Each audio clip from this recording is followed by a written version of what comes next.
allow the proper changes to come easily. We should have more trust in ourselves, less in the government. The immoral use of force is the source of man's political problems. Sadly, many religious groups, secular organizations, and psychopathic authoritarians endorse government-initiated force to change the world. Even when the desired goals are well-intentioned, or especially when they're well-intentioned, the results are dismal. The good results sought never materialize. The new problems created require even more government force as a solution. The net result is institutionalizing government-initiated violence and morally justifying it on humanitarian grounds. This is the same fundamental reason our government uses force for invading other countries at will, central economic planning at home, and the regulation of personal liberty and habits of our citizens. It is rather strange that unless one has a criminal mind and no respect for other people and their property, no one claims it's permissible to go into one's neighbor's house and tell them how to behave, what they can eat, smoke, and drink, or how to spend their money. Yet, rarely is it asked why is it morally acceptable that a stranger with a badge and a gun can do the same thing in the name of law and order. Any resistance is met with brute force, fines, taxes, arrests, and even imprisonment. This is done more frequently every day without a search warrant. No government monopoly over initiating violence is what we need. Restraining aggressive behavior is one thing, but legalizing a government monopoly for initiating aggression can only lead to exhausting liberty associated with chaos, anger, and the breakdown of civil society. Permitting such authority and expecting a saintly behavior from the bureaucrats and the politicians is a pipe dream. We now have a standing army of armed bureaucrats in the TSA, CIA, FBI, Fish and Wildlife, FEMA, IRS, Corps of Engineers, etc., numbering over 100,000. Citizens are guilty until proven innocent in the unconstitutional administrative courts. Government in a free society should have no authority to meddle in the social activities or the economic transactions of individuals, nor should government meddle in the affairs of other nations. All things peaceful, even when controversial, should be permitted. We must reject the notion of prior restraint in economic activity, just as we do in the area of free speech and religious liberty. But even in these areas, government is starting to use a backdoor approach of political correctness to regulate speech, a very dangerous trend. There are two choices available. One, a government designed to protect liberty is a natural right as its sole objective. The people are expected to care for themselves and reject the use of any force for interfering with another person's liberty. Government is given a strictly limited authority to enforce contracts, property ownerships, settles disputes, and defend against foreign aggression. Number two, a government that pretends to protect liberty but is granted power to arbitrarily use force over the people and foreign nations. Though the grant of power many times is meant to be small and limited, it inevitably metastasizes into an omnipotent political cancer. This is the problem for which the world has suffered throughout the ages. Though meant to be limited, it nevertheless is a 100% sacrifice of the principle that would-be tyrants find irresistible. It is used vigorously, though incrementally and insidiously. Granting power to government officials always proves the adage that power corrupts. Once government gets a limited concession for the use of force to mold people's habits and plan the economy, it causes a steady erosion and a steady move toward tyrannical government. Only a revolutionary spirit can reverse the process and deny the government this arbitrary use of aggression. There is no in-between. Sacrificing a little liberty for imaginary safety always ends badly. Today's mess is a result of Americans accepting option number two, even though the founders attempted to give us option number one. The results are not good. As our liberties have been eroded, our wealth has been consumed. The wealth we see today is based on debt and a foolish willingness on the part of foreigners to take our dollars for goods and services. Then they loan them back to us to perpetuate our debt system.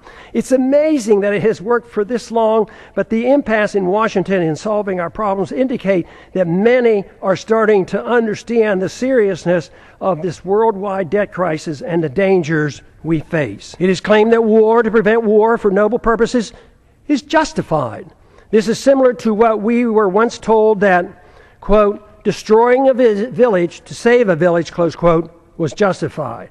It was said by a U.S. Secretary of State that the loss of 500,000 Iraqis, mostly children, in the 1990s as a result of American bombs and sanctions was worth it to achieve the good we brought to the people of Iraq. And look at the mess that Iraq is in today. Government use of force to mold social and economic behavior at home and abroad has justified individuals using force on their own terms. The fact that violence by government is seen as morally justified is the reason why violence will increase when the big financial crisis hits and becomes a political crisis as well. First, we recognize that individuals shouldn't initiate violence. Then we give the authority to the government. Eventually, the immoral use of government violence, when things go badly, will be used to justify an individual's right to do the same thing. Neither the government nor individuals have the moral right to initiate violence against another, yet we are moving toward the day when both will claim this authority. If this cycle is not reversed, society will break down. When needs are pressing and conditions deteriorate and rights become relative to the demands and the whims of the majority, it's then not a great leap for individuals to take it upon themselves to use violence to get what they claim is theirs. As the economy deteriorates and the wealth discrepancy increase, as they already are occurring, violence increases as those in need take it in their own hands to get what they believe is theirs. They will not wait for a government rescue program. When government officials wield power over others to bail out the special interests, even with disastrous results to the average citizens, they feel no guilt for the harm they do. Those who take us into undeclared wars, with many casualties resulting, never lose sleep over the deaths and the destruction their bad decisions caused. They are convinced that what they do is morally justified, and the fact that many suffer just can't be helped. When the street criminals do the same thing, they too have no remorse, believing that they are only taking what is rightfully theirs. All moral standards become relative, whether it's bailouts, privileges, government subsidies, or benefits for some from inflating a currency. It's all part of a process justified by a philosophy of forced redistribution of wealth. Violence or a threat of such is the instrument required and unfortunately is of little concern of most members of Congress.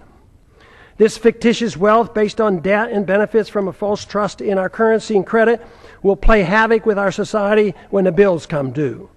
This means that the full consequence of our lost liberties is yet to be felt. But that illusion is now ending. Reversing a downward spiral depends on accepting a new approach. Expect the rapidly expanding homeschooling movement to play a significant role in the revolutionary reforms needed to rebuild a free society with constitutional protections. We cannot expect a federal government-controlled school system to provide the intellectual ammunition to combat the dangerous growth of government that threatens our liberties. The internet will provide the alternative to the government media complex that controls the news and most political propaganda. This is why it's essential that the internet remains free of government regulation. In conclusion, what are the greatest dangers that the American people face today that impede the goal of a free society? There are 5. The continuous attack on our civil liberties, which threaten the rule of law and our ability to resist the onrush of tyranny.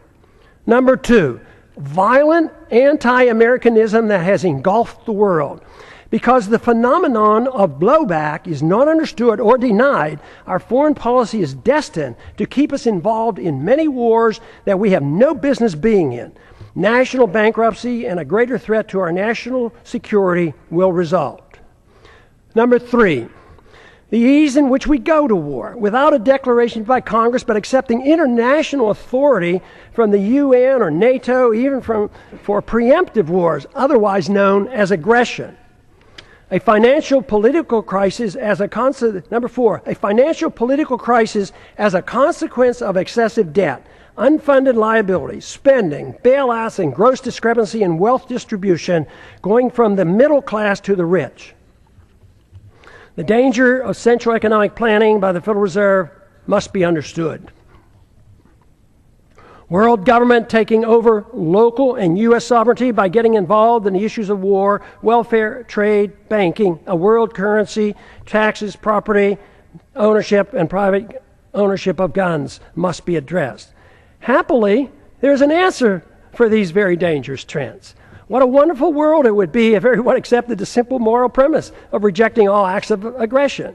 The retort to such a suggestion is always, it's too simplistic, too idealistic, impractical, naive, utopian, dangerous, and unrealistic to strive for the ultimate solution is not in the hands of the government. The solution falls on each and every individual with guidance from family, friends, and community. The number one responsibility for each of us is to change ourselves with hope that others will follow. This is of greater importance than the working on changing the government. That is secondary to promoting a virtuous society. If we can achieve this, then the government will change. It doesn't mean that political action or holding office has no value. At times, it does nudge policy in the right direction. But what is true is that when seeking office is done for personal aggrandizement, money, or power, it becomes useless if not harmful. When political action is taken for the right reasons, it's easy to understand why compromise should be avoided. It's also become clear why progress is best achieved by working with coalitions, which bring people together without anyone sacrificing his principles. Political action, to be truly beneficial, must be directed toward changing the hearts and minds of the people, recognizing that it's virtue and morality of the people that allow liberty to flourish. The Constitution or moral laws per se have no value if the people's attitudes aren't changed. To achieve liberty and peace, two powerful human emotions have to be overcome. Number 1 is envy, which leads to hate and class warfare. Number 2 is intolerance, which leads to bigoted and judgmental policies. These emotions must be replaced with a much better understanding of love, compassion, tolerance, and free market economics. Freedom, when understood, brings people together. When tried, freedom is popular. The problem we have faced over the years has been that economic interventionists are swayed by envy, whereas social interventionists are swayed by intolerance of habits and lifestyles. The misunderstanding that tolerance is an endorsement of certain activity motivates many to legislate moral standards which should only be set by individuals making their own choices. Both sides use force to deal with these misplaced emotions. Both are authoritarians. Neither endorses voluntarism. Both views ought to be rejected. I have come to one firm conviction after these many years of trying to figure out the plain truth of things. The best chance for achieving peace and prosperity for the maximum number of people worldwide is to pursue the cause of liberty. If you find this to be a worthwhile message, spread it throughout the land. And I yield back the balance of my time. Back.